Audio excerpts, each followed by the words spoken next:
navigation app in your pocket, it's lying to you. Every single day. You know the feeling. You trust it without a second thought. That little blue line, that calm, reassuring voice, it makes you a promise. This is the fastest way to get there. But what if I told you that promise is a fraud?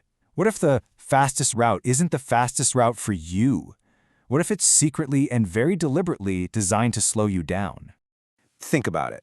That time you got stuck in traffic that made no sense, watching your arrival time actually go up, that wasn't bad luck. That frustration you feel, it's not a bug in the system, it's a feature. It's a lie we all carry around in our pockets. But stick with me, because by the end of this, I'm going to show you the one simple mental shift that takes the control away from the algorithm and puts it back in your hands. To do that, we have to pull back the curtain and look at the system's real goal. And trust me, it has nothing to do with you. Okay, so here's the core of the problem. Your goal is super simple. Get from point A to point B as fast as humanly possible. But the app, it has a totally different mission. Its job is to make the entire traffic network move smoothly. And those two goals, they're almost never the same. It's all about something called traffic equilibrium. See, the app's #1 job isn't your personal speed, it's the health of the whole system. And to keep the system healthy, it has to spread the cars out. And sometimes, you're the one who gets spread out.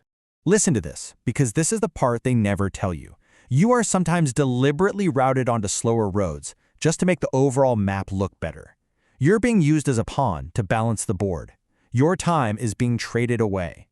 It forces you to ask a pretty disturbing question, right?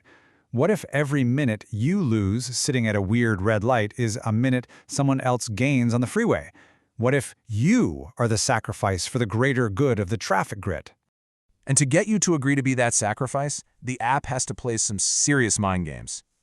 We've all been here. You type in your destination, and there it is, that beautiful, optimistic number, ETA 25 minutes. You think, awesome, and you pull out of your driveway.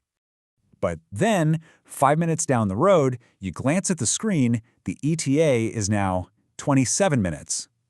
Wait, what? You've been driving forward, getting closer, but you're now scheduled to arrive later?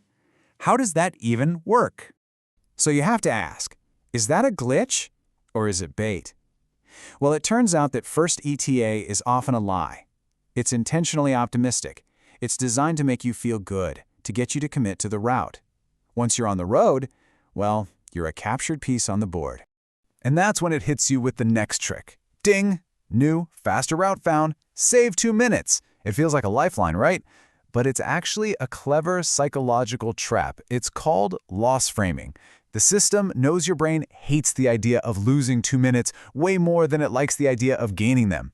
That little bit of fear is so powerful, you take that weird turn, even when your gut is screaming not. And these little digital mind games don't just stay on your screen. They spill out into the real world. They create actual physical chaos. All of a sudden, quiet neighborhood streets, the ones where kids are supposed to be able to play, they're turned into bumper-to-bumper choke points. The app sends thousands of individual drivers down a tiny road to save time, and in the process, it creates a brand new traffic jam where one never even existed. Look at it this way. Route A is the highway. Yeah, it might be a few miles longer, but the flow is predictable. You know what you're getting into. Route B is the shortcut through a bunch of side streets. It's shorter on paper, but it's full of stop signs, school zones, and high stress. The app, it almost always picks Route B. Why? Because an algorithm can't measure your anxiety. It can't quantify chaos. It just sees numbers. And that's the disconnect. The app is looking at averages, at data from thousands of other trips. But you're not an average. You are one person in one car trying to navigate through real-world chaos. And chaos, it has a nasty habit of breaking the averages. So what do? How do you fight a system that's this big? How do you take back control? This is the most important part, so listen up. The very first thing you have to do is make a huge mental shift. You have to understand that the app isn't broken. It's working perfectly. It's doing exactly what it was designed to do.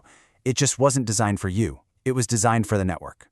Once you really get that, the strategy becomes simple. First, you start using the app as an advisor, not a boss. Check your options before you put the car in drive. Second, start favoring the predictable routes, the boring old highways, even if they look a little longer. Third, just ignore the constant pings to reroute. And fourth, and this is the big one, lock in your choice. Commit. Trust your own brain. Because here's the secret. The real power isn't in some hidden setting or a different app. The power comes the moment you stop reacting. The moment you stop letting it play mind games with you, you stop being a pawn in its game. You regain control.